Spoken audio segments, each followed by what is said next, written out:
Hello everyone, আসসালামু আলাইকুম। So আজকের ভিডিওটা একটু বড় হবে। আমি আপনার জীবন থেকে ৫টা মিনিট সময় চেয়ে নিচ্ছি। অ্যান্ড আমি বিলিভ করি it will be like an investment. So আপনার যদি ইংলিশের প্রতি আগ্রহ থাকে, আপনি যদি ইংলিশে একটা ভালো লেভেল অ্যাচিভ করতে চান, তাহলে আমার মনে হয় যে এই ভিডিওটা আপনাকে অনেক বেশি হেল্প করবে। So for about 5 years I'm teaching English to students. So I have seen a lot of things. I have seen their ups and downs. So based on my experience, আমি আজকে কিছু ভ্যালুয়েবল ইনসাইট শেয়ার করব, যেটা আমার মনে হয়েছে যে আপনাদের সাথে শেয়ার করা দরকার। So without wasting any more time, let's get into ইট। দেখেন, আপনার লাইফে আপনার একবার হলো এটা আপনার ইচ্ছা হয়েছে যে I want to talk like the natives. নেটিভরা যেভাবে ইংলিশে কথা বলে, the way they pronounce the word, the way they use intonation, আপনার ইচ্ছা হয়েছে যে আমি তাদের মতো কথা বলবো। But whenever we try to do it we cannot do it। কেন? কারণ আমরা ইংলিশে কথা বলতে ইউজ টু না। তো আজকের এই ভিডিওতে আমি ওভারঅল একটা আইডিয়া দেওয়ার চেষ্টা করবো যে ইংলিশে ভালো হতে হলে আপনাকে কি কি স্টেপ ফলো করতে হবে। You'll find a lot of videos out there, but based on my perspective আমি কথাগুলো আপনাকে শেয়ার করছি। হোপফুলি এগুলো for some of it might be really very helpful. দেখেন, প্রথমে চিন্তা করেন যে একটা ল্যাঙ্গুয়েজ কিভাবে কাজ করে। একটা ল্যাঙ্গুয়েজের 4টা ব্রাঞ্চ থাকে: listening, reading, writing and speaking. And এই ব্রাঞ্চগুলোতে ভালো করতে হলে আপনাকে প্রত্যেকটা ব্রাঞ্চে সেপারেট এফোর্ট দিতে হয়। আপনি শুধু বই পড়ে আপনার স্পিকিং ভালো করতে পারবেন না, এই বই পড়ে আপনার লিসনিং স্কিল ভালো করতে পারবেন না। আপনি একটা জিনিস খেয়াল করেন যে আপনারা সবাই, স্পেশালি যারা হিন্দি কন্টেন্ট দেখে ইউজ টু, চিন্তা করে দেখেন যখন আপনার সামনে কোনো একটা হিন্দি কন্টেন্ট যখন প্লে হয় বা কোনো একটা ভিডিও দেখছেন যেখানে হিন্দি ল্যাঙ্গুয়েজ রয়েছে বা গান, আপনি কিন্তু খুব ইজিলি সেটা শুনে বুঝতে পারেন। বাট আপনি ট্রাই করেন বলতে, আপনি বলতে পারবেন না। কেন? কারণ আপনি হিন্দি বলে ইউজ টু না। আপনি হিন্দি লিখতে পারবেন না, আপনি হিন্দি পড়তে পারবেন না। আপনি যে শুনে শুনে অভ্যস্ত বিধায় আপনি হিন্দি শুনলে বোঝেন। Same goes for Arabic. যেমন আমরা ছোটবেলায় অ্যারাবিক পড়ে আসছি। সো আরবি যে ল্যাঙ্গুয়েজটা, সেটা আপনি পড়তে পারেন, সেটা আপনি হয়তো বলতে পারেন। বাট দেখেন, সেটা অনেক সময় লিখতে গেলে আপনার সমস্যা হয়, কারণ আপনি হয়তো একটা লিখে ইউজ টু হন নাই, অথবা আপনি অ্যারাবিকের অন্যান্য ব্রাঞ্চের সাথে ইউজ টু না। সো দ্য পয়েন্ট ইজ যে আপনি একটা ল্যাঙ্গুয়েজ যদি ইমপ্রুভমেন্ট চান, সেক্ষেত্রে ডেফিনেটলি আপনাকে প্রত্যেকটা ব্রাঞ্চের সাথে নিজেকে ইন্ট্রোডিউস করাতে হবে। বাট আমরা যেটা করি, we always try to have this bookish language. So আমরা বইয়ের ভাষায়, আমরা বই পড়ে পড়ে ইংলিশ শিখতে চাই। But book is not enough. আপনাকে আদার ব্রাঞ্চেস গুলোকেও এক্সপ্লোর করতে হবে। You have to talk as well.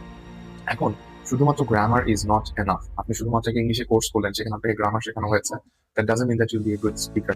দেখেন, আমি বলছি না যে গ্রামার লাগে না, গ্রামার অবশ্যই লাগে, কিন্তু গ্রামারটা আপনাকে বলে দিবে যে আপনি মিস্টেক করছেন কিনা। সো প্রত্যেকটা ল্যাঙ্গুয়েজের গ্রামার থাকে। গ্রামার হচ্ছে এমন একটা প্রোটোকল যেটা আপনাকে বলে দিবে weather your right or wrong. So grammar is important, but grammar is not everything. So আপনি একটা কোর্স করলেন, কোর্স করে আপনি সেখানে গ্রামার শিখলেন, you are learning vocabs, but আপনাকে সেই সিনক্রোনাইজেশনটা শিখতে হবে যে এই যে ওয়ার্ডগুলো আমি শিখছি, এই ওয়ার্ডগুলোকে আমি কিভাবে ইউজ করবো।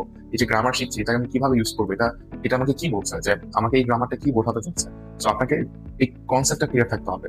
আপনি জাস্ট যদি এটা মুখস্থ করে যান, এটা যদি কোনো ইউজ না করেন, এটা আপনার কোনো কাজেই দেবে না। আপনি খেয়াল করে দেখেন, আপনি আপনার লাইফে কম হলেও 1000টা গ্রামার রুল পড়ে আসছেন, হাজার হাজার ভোক্যাব পড়ে আসছেন, বাট কয়টা ওয়ার্ড বা কয়টা গ্রামার রুল আপনার অ্যাকচুয়ালি এই মোমেন্টে মনে আছে?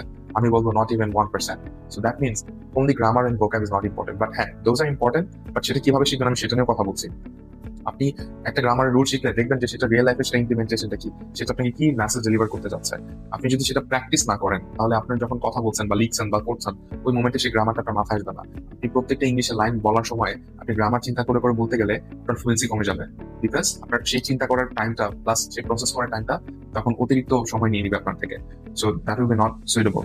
এখন আপনাকে যেটা করতে হবে, তো ফার্স্ট আপনি গ্রামার শিখবেন, ভোক্যাব শিখবেন, দেন আপনাকে বুঝতে হবে যে এটা কিভাবে ইউজ করতে হবে। সো এটা আপনি ইউজ করলেন, আপনি একটা ভোক্যাব শেখার পর সেটাকে জাস্ট মুখস্থ করে রেখে দিবেন না।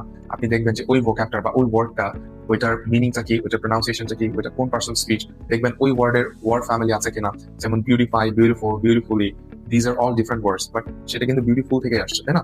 সো এরকম দেখতে হবে যে ওই ওয়ার্ডের noun form, adverb form, adjective form, কোনটা কোন মিনিং, কোনটা কিভাবে বসে, এগুলো বুঝতে হবে। ওই ওয়ার্ডের সি আপনার লেভেলটা কি সেটা আপনাকে জানতে হবে। একটা ওয়ার্ড আপনি ভালো মতো শিখতে আপনাকে ভালো অ্যামাউন্ট অফ টাইম ইনভেস্ট করতে হবে। সো তাহলে আপনাকে যেটা মনে রাখতে হবে যে it's not like a race, it's like a marathon. You have to work very slowly to get your destination. So then আপনি আর যেটা করতে পারেন যে আপনাকে একসাথে 4টা ব্রাঞ্চকে আপনাকে ফোকাস করতে হবে। আপনি লিসনিং এর জন্য বিভিন্ন বইয়ের অডিও বুকের ভার্সন পাবেন ইউটিউবে অ্যাভেলেবল, সেগুলো শুনতে পারেন। আপনি পডকাস্ট শুনতে পারেন, আপনি নিউজ দেখতে পারেন, ডকুমেন্টারি দেখতে পারেন। Those will be very helpful.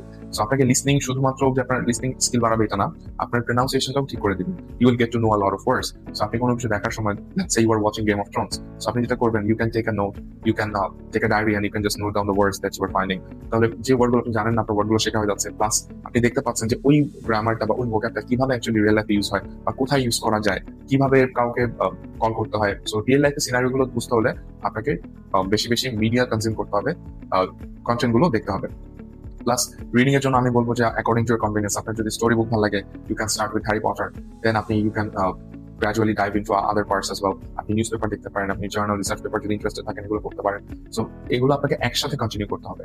So আপনি সকালে শুরু করলেন আপনি রিডিং দিয়ে, দেন আপনি রাতে ঘুমোতে যাওয়ার আগে একটু লিসনিং করতে পারেন, দেন আপনি অফকোর্স প্রত্যেকদিন আপনি যদি ইংলিশে ভালো ফ্লুয়েন্ট স্পিকার হতে চান ডেফিনেটলি আপনাকে কথা বলতে হবে। So without speaking practically you can't enhance your speaking skills. So আপনি শুধুমাত্র ক্লাসরুমে যে মে আই কাম ইন অথবা কিভাবে কোনো কিছু করতে হয়, use of suppose to, I am suppose to go there, আমি সেখানে আমার যেখানে যাওয়ার কথা, এগুলো শিখে আপনার স্পিকিং এ ডেভেলপ হবে না, আপনাকে রিয়েল লাইফে সেগুলো বলতে হবে। So you have to find a partner or you have to find a friend with whom you can practise. So তার সাথে আপনি প্র্যাকটিস করলেন, দেন আপনি লাস্টলি রাইটিং। সো আপনি প্রত্যেকদিন একটা করে এসে বা একটা লেটার বা হোয়াট এভার ইট ইজ আপনি আপনার ডেইলি অ্যাক্টিভিটি আপনি সেটা লিখে ফেলেন, just note down the thing. So এইভাবে করে আপনি যদি প্রত্যেক দিন আপনি যদি 4টা ব্রাঞ্চ ইকুয়ালি ফোকাস আপনি কন্টিনিউ করেন, it will take you around 3 to 6 months based on your level. So আপনি একটা সময় আপনার ডেস্টিনেশনে পৌঁছে যাবেন।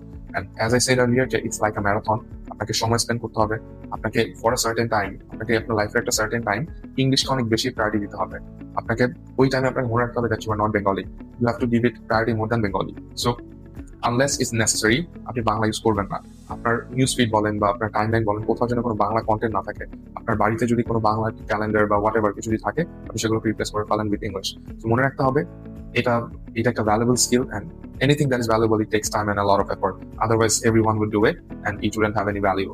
সো যেহেতু এটা ভ্যালু আছে, যেহেতু এটা আপনাকে ফিউচারে খুব বেশি হেল্প করবে, শুধুমাত্র আপনার জবের জন্য না, for getting promotion, for going abroad, whatever you do you need English. So এটা যদি আপনি ইমপ্রুভ করতে চান, আমি আপনাদেরকে যে কথাগুলো বলেছি এগুলো একটু ফলো করবেন। প্রতিদিন মিনিমাম ট্রাই করবেন 5 to 6 আওয়ার্স ইংলিশের সাথে কাটাতে। স্পেশালি আপনি যদি স্টুডেন্ট হয়ে থাকেন, আমি বলবো যে at this time আপনার তো নলেজ গেইন করা ছাড়া আপনার তো কোনো কাজ নেই, you don't have any family to take care of or you don't have any work or business. So আপনি আপনার ফুল টাইম আপনি আপনার লার্নিং এর পিছনে ইনভেস্ট করেন। So it's like an investment যেটা আপনাকে ফিউচারে খুব ভালো একটা রিটার্ন আপনাকে দিবে। এন্ড স্পেশালি আপনি যদি আইএলস ক্যান্ডিডেট হয়ে থাকেন, আপনার যদি বেসিক ইংলিশটা যদি ডেভেলপ না থাকে, তাহলে আমি আপনাকে একটা কথা বলবো, সেটা হচ্ছে যে আপনি আইএলস শুরু করার আগে আপনার ইংলিশটাকে আগে একটা সার্টেন লেভেলে নিয়ে যান, তারপর আপনি আইএলস এনরোল হন। মেজরিটি যেটা হয়, আমাদের ম্যাক্সিমাম স্টুডেন্ট যেটা করে, যে ভুলটা করে, সেটা হচ্ছে যে আপনারা বেসিকটা ডেভেলপ না করে আপনারা ডিরেক্টলি আইএলস এনরোল হয়ে যান, and after completing one or two classes you quit। আপনাদের মনে হয় যে না, আইএলস আপনার জন্য না, বা it's getting hard for you to get a good score. কেন হবে না? কারণ আপনি তো ইংলিশ ডেভেলপ না। IELTS is a language test. So what is the full form of IELTS? International English Language Testing System. So English Language Testing System. So আপনি English ল্যাঙ্গুয়েজে যদি আপনার যদি ল্যাকিংস থাকে, ডেফিনেটলি আপনি আইএলটিএস ভালো স্কোর করতে পারবেন না। সো আমি আপনাদেরকে একটা কথা বলবো, সে লাইফে whatever you did, just forget it. From now on আপনি যে স্মল স্টেপ গুলো নেবেন, যেটা আমি বললাম যে আপনার বাসায় কোনো বাঙালি বা কোনো বেঙ্গলি কন্টেন্ট আপনি রাখবেন না, আপনার নিউজ ফিড বা আপনি আপনার হোম স্ক্রিনে এমন কিছু রাখবেন না যেটা থেকে বাংলাতে ফোকাস করে। সো আপনার বাসায় কোনো বেঙ্গলি বইও রাখবেন না। সো এভরিথিং ইংলিশ হবে, ঠিক আছে? এটা ফলো করেন, and I'm quite sure that if you follow this routine for about 3 months আপনি একটা ভালো পর্যায়ে নিজেকে দেখতে পারবেন। and মনে রাখতে হবে, চেঞ্জেস একদিনে হয় না, it takes time.